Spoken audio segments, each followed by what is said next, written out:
Odia class को समस्त को स्वागत। ए क्लास रे आमे किछि व्याकरण क्वेश्चन सॉल्व करिवा। तो प्रथम क्वेश्चन हमर कोन अछि पिला माने खेलुछंती। पिला माने खेलुछंती वाक्य रे पिला माने केउ पद। तो हम सर्वप्रथमे जानि रखिया उचित कि ओटे वाक्य रे कोन कोन थाए कर्ता थाए कर्म थाए आ क्रिया थाए। जोटा हम कोन कहउछु को फॉर्म रे अछि सब्जेक्ट ऑब्जेक्ट वर्ब। तो प्रथमे कर्ता तापरे कर्म तापरे क्रिया। ओडिया वाक्य साधारणतः शेष में क्रिया थाए। तो ये वाक्य आम कौन देखिए आरंभ में कौन थाए ना कर्ता जी कार्यटी कै। तो पिला माने खेलुचंती किए खेलुची ना पिला माने। तो पिला माने होची एठी कौन को पद हम तेबे। तो पिला माने होची जोड़ा गोटे नाम को सूचाए सेटा होची कौन विशेष्य पद। तो एठी पिला माने गोटे नाम को सूचौनी किंतु तथापि एटा हम कौन विशेष्य पद कहीं ना यहाँ हूँ पिला माने गोटे हूँ जातिवाचक विशेष्य। विशेष्यर मध्य केते गुडा भाग अच्छी तार मध्य विभिन्न प्रकार अच्छी। तो से भितर गोटे प्रकार हूँ जातिवाचक विशेष्य। तो पिला माने हूँ से जातिवाचक विशेष्य मध्य जीव। तो ये पिला माने खेलुचंती पिला माने क्यों प्रकार पद हम ना विशेष्य पद। तो एक नंबर आंसर कौन हूँ विशेष्य पद। तापरे 2 नंबर क्वेश्चन को आम जीवा। ठीक अच्छे 2 नंबर क्वेश्चन कौन कहूँ सुंदर फूल सुंदर क्यों पद।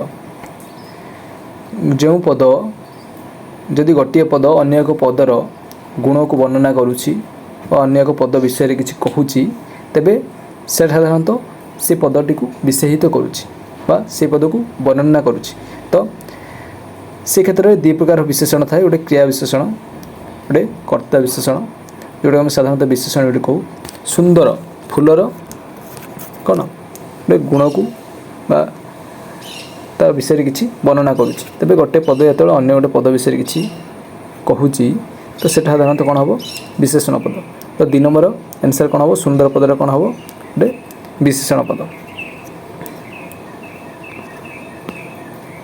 3 नंबर क्वेश्चन कौन मु स्कूल जाए ए वाक्य रे मुटा हूँ क्यों प्रकार पद। ये कर्ता जदि आम कह मु वाक्यर प्रथम अच्छी तेज कर्ता हम ठीक कि कर्ता हम जे कर्तार जोटा नामवाचक पद थाए से आम विशेष्य कहूँ आउ जोटा नामवाचक पद ये मु नामवाचक पद कि मु तो ये नामवाचक पद नुह तेणु मुटा कौन हम जेहेतु मुटा नामवाचक पद नुहे तो नामवाचक पद परिवर्ते यदि कौन सी पद व्यवहृत होची तेबे गोटे पद परिवर्ते यदि आउट कौन पद व्यवहृत होची तेबे हम कौन कहूँ सर्वनाम पद। तेबे मुटा हम ये कौन सर्वनाम पद मु हम कौन सर्वनाम पद। ठीक अच्छे तापर 4 नंबर क्वेश्चन कौन आसुची पढ़िबा क्यों प्रकार पद। आम सब मन रखा जदि कौन गोटे कार्य को सूचौची गोटे पद तेबे सेटा हम क्रिया जहाँ कार्य को सूचेब ता हम क्रिया। तेबे ये कौन हम पढ़िबाटा गोटे क्रिया साधारण कथा। ठीक अच्छे तापर 5 नंबर क्वेश्चन जीवा। 5 नंबर क्वेश्चन कौन कहूँ असत्य शब्द उपसर्ग क्योंठी। उपसर्ग आम सब समस्ते जाचु कि 20 उपसर्ग आमर अच्छी। तेबे ये असत्य शब्द से पचारुची उपसर्ग कौटी ऑप्शन देछि कौन असत्य अस औत्य। आम ये उपसर्ग थे जब आम जानीदे 20 उपसर्ग कौन कौन अच्छी तो से आमको सहज जना पड़ो कि सत्य किंबा अस्त्य ये कौन सी उपसर्ग आमर नहीं। ठीक अच्छे तो ओ उपसर्ग भी तो आम जो 20 उपसर्ग अच्छी से भितर ओ उपसर्ग भी तो नहीं। तेरे कौन हम एठी उपसर्ग को आम आउ कौन कहूँ ना पूर्व प्रत्यय ओडिया पूर्व प्रत्यय बोली आम तो कहूँ। तो एठी ओडिया किसी पूर्व प्रत्यय जो अच्छी से भितर गोटे पूर्व प्रत्यय हूँ कौन अपूर्व प्रत्यय कौन लगे ना विपरीत अर्थ सूचाइवाई कि निषेध अर्थ सूचाइवाई। तो ये असत्य केमती आउ सत्य मिसिकी असत्य होती। तो ये अप्रत्यय बा अपूर्व प्रत्ययटा लगी। ठीक अच्छे तो ये आंसर कौन असत्य शब्द उपसर्ग कौन आउ किसी उदाहरण जब देखिए आम उपसर्ग लगिकी अपूर्व प्रत्यय लगिकी तो कौन ना अधीन अबाट कौन अखिया एगुड़ा सब उपसर्ग लगे ये सब शब्द हो पार। तापरे विद्यालय शब्दर सन्धि विच्छेद कर। ଏଠି ଆସିଲା ସନ୍ଧି। ସନ୍ଧିର ଗୁଡ଼ାଏ ସୂତ୍ର ମଧ୍ୟ ରହିଛି। ତ ଏଠି ବିଦ୍ୟାଳୟ ଶବ୍ଦ କେଉଁ ସନ୍ଧି ହେଇଛି ଆମକୁ ପ୍ରଥମେ ଦେଖିବାକୁ ପଡ଼ିବ। ବିଦ୍ୟାଳୟ ଶବ୍ଦଟା ଏଠି କେମିତି ହେଇଛି ଭାଙ୍ଗିବାକୁ ପଡ଼ିବ ଆମେ। କ'ଣ ବିଦ୍ୟା ଆଉ ଆଳୟ, ବିଦ୍ୟା ଆଉ ଆଳୟ ଏଠି କେଉଁ ସନ୍ଧି ହେଇଛି ସ୍ୱର ସନ୍ଧି। ବିଦ୍ୟାର ଶେଷରେ କ'ଣ ଅଛି ଆ, ଆଳୟର ଆରମ୍ଭରେ କ'ଣ ଅଛି ଓ। ତ ଦୁଇଟି ସ୍ୱରବର୍ଣ୍ଣର ମିଳନକୁ କ'ଣ କୁହାଯାଏ ସ୍ୱର ସନ୍ଧି ବୋଲି କୁହାଯାଏ। ବିଦ୍ୟା ଯୁକ୍ତ ଆଳୟ ବିଦ୍ୟାଳୟ। ତ ଦୁଇଟା ସ୍ୱରବର୍ଣ୍ଣର ମିଳନରେ ଏଇ ସନ୍ଧିଟା ବିଦ୍ୟାଳୟ ଶବ୍ଦଟା ହେଇଛି। ତେଣୁକରି ଏହାକୁ ଆମେ କ'ଣ କହିବା ସ୍ୱର ସନ୍ଧି। ସ୍ୱର ସନ୍ଧିରେ ଗୋଟେ ସୂତ୍ର ଅଛି କ'ଣ, ଯଦି ପୂର୍ବପଦ ଠିକ୍ ଅଛି, ଯଦି ପୂର୍ବପଦର ଶେଷରେ ଆ ଥିବ ଏବଂ ପରପଦର ଆରମ୍ଭରେ ଆ ଥିବ, ତେବେ ଆ କିମ୍ବା ଅ, ପୂର୍ବପଦର ଶେଷରେ ଅ କିମ୍ବା ଆ କିମ୍ବା ପରପଦର ଆରମ୍ଭରେ ଅ କିମ୍ବା ଆ ଥିବ, ତେବେ ସେଇ ଦୁଇଟା ପଦ ମିଶିଲେ କ'ଣ ହେଇଯିବ, ଦୁଇଟା ମିଶିକି ହେଇଯିବେ ଆ। ତ ଏଠି ବିଦ୍ୟା ଆଉ ଆଳୟ। ତ ଏଠି ପ୍ରଥମ ପଦ ଶେଷରେ କ'ଣ ଅଛି ଆ, ଦ୍ୱିତୀୟ ପଦ ଆରମ୍ଭରେ ମଧ୍ୟ ଅଛି ଆ। ତ ଏଇ ଦୁଇଟା ମିଶିଗଲେ କ'ଣ ହେଇଯିବ ଓ ହେଇଯିବ। ଅ ହେବ ନାଇଁ, ଏ ଦୁଇଟା ମିଶିଲେ ଆ ହେବ। ତ ବିଦ୍ୟା ଯୁକ୍ତ ଆଳୟ। ତ ଏଠି ରହିଗଲା କ'ଣ ହେଇଗଲା ବିଦ୍ୟାଳୟ। ତ ବିଦ୍ୟାଳୟ ଶବ୍ଦର ସନ୍ଧି ବିଚ୍ଛେଦ କଲେ କ'ଣ ହେବ ବିଦ୍ୟା ଯୁକ୍ତ ଆଳୟ। ତାପରେ ଆମେ 7 ନମ୍ବର କ୍ୱେଶ୍ଚନ୍ ଯିବା। କ'ଣ କହୁଛି 7 ନମ୍ବରରେ, ରାଜପୁତ୍ର କେଉଁ ସମାସର ଉଦାହରଣ। ଠିକ୍ ଅଛି, ସମାସ ଏଠି ଆସିଲା ସମାସ କଥା। ଆମେ ପରବର୍ତ୍ତୀ ସମୟରେ ଗୋଟେ ଟପିକକୁ ନେଇକି ଗୋଟେ କ୍ଲାସ୍ ରଖିବା। ତ ରାଜପୁତ୍ର କ'ଣ ଦ୍ୱନ୍ଦ୍ୱ ସମାସ ତ ହେବନି। ଦ୍ୱନ୍ଦ୍ୱ ସମାସ କେମିତି ହୁଏ, ଯେଉଁଠି ପୂର୍ବପଦ ପରପଦ ଉଭୟର ପ୍ରାଧାନ୍ୟ ଥିବ। ଏଠି ତ ସେମିତି ହେଉନି। ବହୁବ୍ରୀହି ସମାସ ହେବ କି, ବହୁବ୍ରୀହି ସମାସ ତ ହେବନି। ତତ୍ପୁରୁଷ ସମାସ କ'ଣ କହୁଛି, ଯେତେବେଳେ ପୂର୍ବପଦ ପରପଦ ମିଶିବେ ସେତେବେଳେ ପୂର୍ବପଦର ଯେଉଁ ବିଭକ୍ତି ସୂଚକ ଚିହ୍ନ ଥିବ ସେଇଟା ଲୋପ ପାଇଯିବ। କେଉଁଠି ଲୋପ ପାଇବ ନା ପୂର୍ବପଦ ଆଉ ପରପଦ ଯେତେବେଳେ ମିଶିବେ, ଯେଉଁଟା ହେବ ବିଗ୍ରହ ବାକ୍ୟ ବ୍ୟାସ ବାକ୍ୟରେ, ଯେଉଁ ପୂର୍ବପଦ ବିଗ୍ରହ ବାକ୍ୟ ବା ବ୍ୟାସ ବାକ୍ୟରେ ଯେଉଁ ପୂର୍ବପଦରେ ଥିବ ବିଭକ୍ତି ସୂଚକ ଚିହ୍ନ, ସେଇଟା ଯେତେବେଳେ ସମାସ ପଦ ହେବ, ସମାସ ପଦ ଯେତେବେଳେ ହେବ, ବିଗ୍ରହ ବାକ୍ୟଟା ଯେତେବେଳେ ସମାସ ପଦ ହେବ, ସେତେବେଳେ ପ୍ରଥମ ପଦର ଶେଷରେ ଯେଉଁ ବିଭକ୍ତି ସୂଚକ ଚିହ୍ନ ଥିବ ସେଇଟା ହେଉଛି ଲୋପ ପାଇଯିବ। ବହୁବ୍ରୀହି ସମାସ ତ ସାଧାରଣ ଦେଖିଛୁ ଆମେ, ଦୁଇଟା ପଦ ମିଶିଲେ ଯେଉଁ ପଦଟା ସୂଚାଇବ ସେଇଟା ଗୋଟେ ଅନ୍ୟ ଅର୍ଥ ପ୍ରଦାନ କରୁଥିବ। ଦ୍ୱିଗୁ ସମାସ ହେଉଛି ସଂଖ୍ୟାବାଚକ ବା ସଂଖ୍ୟାକୁ ସୂଚାଉଥିବ। ତ ତତ୍ପୁରୁଷ ସମାସ ହେଉଛି କ'ଣ ନା ଏଠି ରାଜାର ପୁତ୍ର, ରାଜାର ପୁତ୍ର। ତ ଏଠି ର ବିଭକ୍ତି ସୂଚକ ଚିହ୍ନ ଲାଗିଛି। ଆଉ ଆମେ ଯଦି ସ୍ପେସିଫିକ୍ ଆଉ ଟିକେ ଦେଖିବା, ତେବେ ଏଇଟା ହେବ କ'ଣ ନା କ'ଣ ଆଉ ଗୋଟେ ସେମିତି ସୂତ୍ର ଅଛି କ'ଣ, ଯେଉଁଟା ହେଉଛି ଯଦି ଓଡ଼ିଆ ଭାଷାରେ ହେଉଛି ରାଜା ଶବ୍ଦଟା କୌଣସି ପଦ ଭାବରେ ମିଶିକି ଗୋଟେ ସମାସ ହେଇଥିବ, ତେବେ ସେଇଟା କ'ଣ ସମାସ ପଦ ହେଲା ବେଳକୁ ବା ସମସ୍ତ ପଦ ହେଲା ବେଳକୁ ରାଜା ଶବ୍ଦଟା ରାଜ ଶବ୍ଦ ହେଇଯିବ। ତେବେ ଏଠି କ'ଣ କହିଛି ରାଜାର ପୁତ୍ର ବା ରାଜାଙ୍କ ପୁତ୍ର, ରାଜାଙ୍କର ପୁତ୍ର ଯେତେବେଳେ ସମସ୍ତ ପଦ ହେବ ସେତେବେଳେ ହେଇଯିବ କ'ଣ ରାଜାଟା କ'ଣ ହେବ ରାଜପୁତ୍ର ହେଇଯିବ ହେଲା। ତ ଏଇଟା ହେଉଛି ସ୍ପେସିଫିକ୍ ଧରି ଆମେ ଦେଖିବା ଷଷ୍ଠୀ ତତ୍ପୁରୁଷ। ତ ଏଠି ଆମେ ଷଷ୍ଠୀ ତତ୍ପୁରୁଷ ଏତେ ସ୍ପେସିଫିକ୍ ମାଗିନି, ତେବେ ଖାଲି ହେବ କ'ଣ ତତ୍ପୁରୁଷ ସମାସ। ଠିକ୍ ଅଛି, ନେକ୍ସଟ କ୍ୱେଶ୍ଚନ୍ ଯିବା।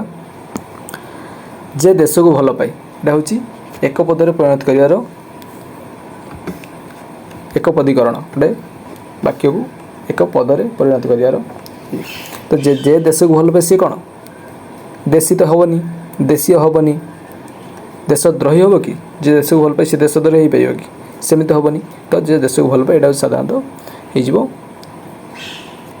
କ'ଣ ଦେଶ ଭକ୍ତ। ଠିକ୍ ଅଛି, 9 ନମ୍ବର କ୍ୱେଶ୍ଚନ୍ କ'ଣ କହୁଛି, ଆକାଶର ପର୍ଯ୍ୟାୟବାଚୀ ଶବ୍ଦ କ'ଣ। ପର୍ଯ୍ୟାୟବାଚୀ ଶବ୍ଦ ଅର୍ଥାତ୍ ପ୍ରତିଶବ୍ଦ କ'ଣ, ଅର୍ଥାତ୍ ଆକାଶ ଯେଉଁ ଅର୍ଥ ବୁଝାଉଛି ଆଉ କେଉଁ ଶବ୍ଦଟା ସେ ଆକାଶକୁ ବୁଝେଇବ।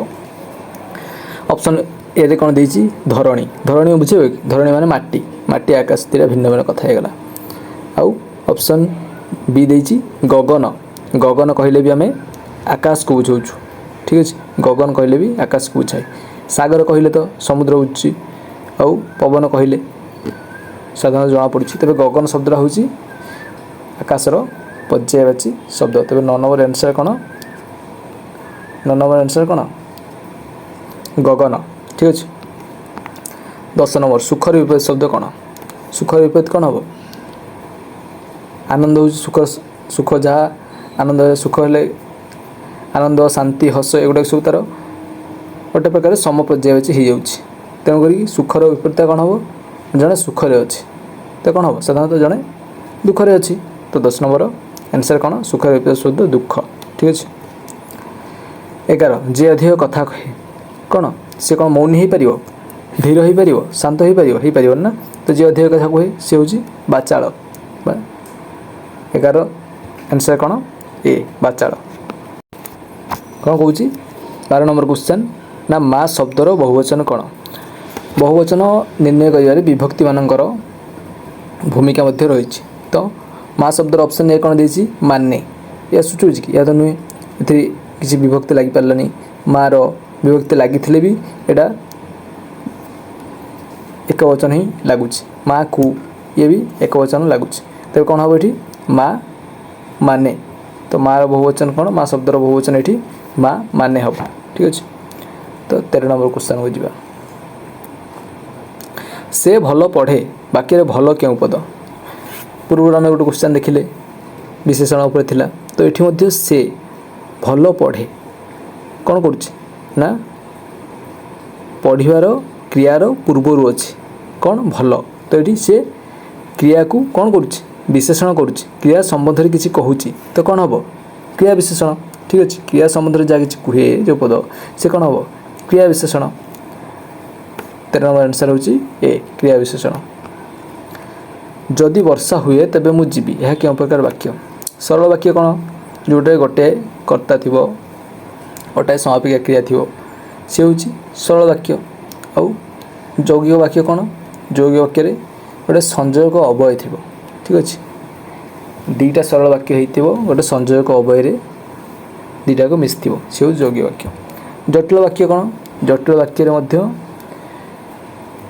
गोटे अप्रधान वाक्य थी गोटे प्रधान वाक्य थी से हम गोटे जटिल वाक्य तो जदि वर्षा हुए तेबे मु जीवी जदि तेबे जेबे सेबे एमिति सेमिति ये जो पद गुड़ाक नहीं जदि गोटे वाक्य गठन हो तो सीटा साधारणतः गोटे यौगिक वाक्य हो पारे किंतु एठी जदि वर्षा हुए तेबे मु जीवी एठी आमे प्रधान वाक्य साधारणतः